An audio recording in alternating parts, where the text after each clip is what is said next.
East में लंबी जंग की तैयारी कर रहा है अमेरिका। अमेरिका ने 112 C-17 ट्रांसपोर्ट विमान भेजे। मिडिल ईस्ट में अमेरिका लगातार सेना भेज रहा है। ट्रांसपोर्ट एयरक्राफ्ट से सेना का डिप्लॉयमेंट किया गया है और उसकी कुछ ताजा तस्वीरें सामने आई हैं। ये तस्वीरें इस वक्त आपके सामने हैं। ट्रांसपोर्ट एयरक्राफ्ट के जरिए लगातार सेना की तैनाती बड़े पैमाने पर मिडिल ईस्ट में की जा रही है। क्या मिडिल ईस्ट में बड़ी जंग की तैयारी में है इस बार अमेरिका?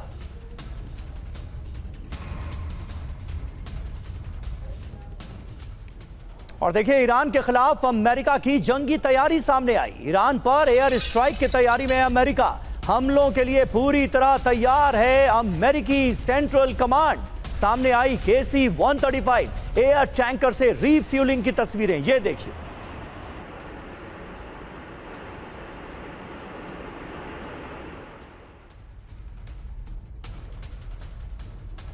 तो कहा तो यही जा रहा है कि किसी भी वक्त ईरान पर अमेरिकी हमला मुमकिन है। ईरान पर हमले को लेकर अमेरिका की तैयारी पूरी हो गई है। अमेरिका ने फुल स्केल में हमले की तैयारी पूरी कर ली है। हमलों के लिए पूरी तरह तैयार है अमेरिकी सेंट्रल कमांड।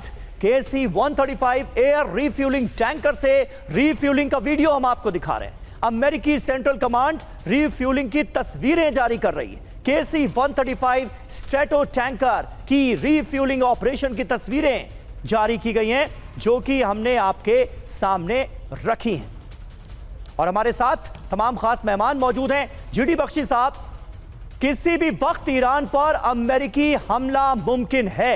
सवाल तो यहां पर यह खड़ा होता है कि ईरान अमेरिका के सामने घुटने टेकने को तो तैयार है नहीं।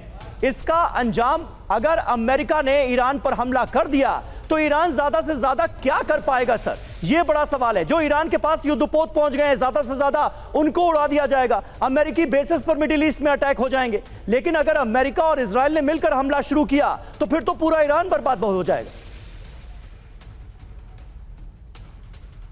नहीं, देखिए, ईरान को बिल्कुल क्लियर है कि ये वो लड़ाई जीत तो नहीं सकता जी, लेकिन इसका मतलब ये नहीं कि वो लड़ेगा नहीं। वो तो उसका फलसफा बड़ा सीधा है, हम डूबेंगे सनम, तुम्हें भी ले डूबेंगे। ठीक है, वो मैक्सिमम, देखिए, पिछली बार जब जून में उसने इजराइल पे हमले किए थे, $50 अरब का नुकसान कर दिया था। इस बार तो वो ज्यादा बड़ा हमला करने वाला है। इजराइल ने कहा है कि 700 तक मिसाइल हम झेल लेंगे, उससे ज्यादा फिर हमको अमेरिका के मदद की जरूरत है, और थर्ड बैटरीज चाहिए और पेट्रियट बैटरीज चाहिए। अमेरिका के बेसिस पे हिट होगा। मान लीजिए अगर एक भी अमेरिकन एयरक्राफ्ट कैरियर हिट हो गया, डूब गया, 5000 जाने हैं अमेरिकन एक के ऊपर। ठीक है, इतने सारे बॉडी बैग्स अगर मिड टर्म इलेक्शन के पहले अमेरिका पहुंच गए तो डोनाल्ड ट्रंप तो आप समझ लीजिए खत्म है। तो इसके अंजाम बहुत है, मिलिट्री इंप्लीकेशंस बहुत हैं। आप जीत लेंगे बिल्कुल, अमेरिका इजराइल मिलकर हावी हो जाएंगे ईरान के ऊपर, लेकिन कब तक? और दूसरा सवाल यह है कि रूस और चीन क्या करेंगे? हाथ पे हाथ धरे बैठे तमाशा देखेंगे या वो हस्तक्षेप करेंगे?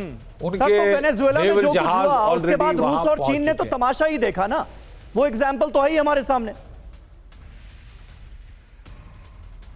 नहीं, बिल्कुल सही कह रहे हैं आप, लेकिन रूस जो और चीन, Venezuela is America's backyard, Iran is not America's backyard. यहां तो तीनों का बराबरी फासला है। हाँ, यहां युद्ध छिड़ सकता है और ज्यादा बड़ा युद्ध छिड़ सकता है। ठीक बात है, ठीक बात है। और देखिए सर, इस बीच एक और अहम खबर सामने आ रही है। सीरिया का अल शद्दादी बेस खाली कर रहा है अमेरिका। बेस से सेना की टुकड़ियां और इक्विपमेंट हटाए जा रहे हैं। अमेरिका सीरिया से इराक भेज रहा है अपनी सेना। तो ये देखिए, उस मूवमेंट की हम आपको तस्वीरें दिखा रहे हैं, किस तरह से अब सीरिया से इराक भेजी जा रही है अमेरिकी सेना।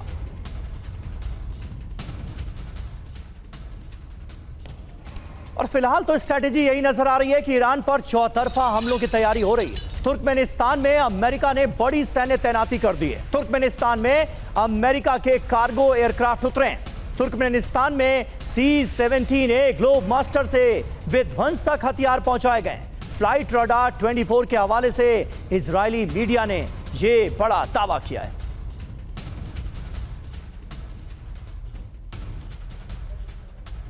तो ये है चौतरफा घेराबंदी ईरान की। तुर्कमेनिस्तान में अमेरिका की बड़ी सैन्य तैनाती हुई है। ईरान पर चौतरफा हमलों की तैयारी में अमेरिका नजर आ रहा है। तुर्कमेनिस्तान में अमेरिका के दो कार्गो एयरक्राफ्ट उतरे हैं। C-17A ग्लोबमास्टर और MC-130 सुपर हरक्यूलिस से भारी मात्रा में हथियार पहुंचाए गए।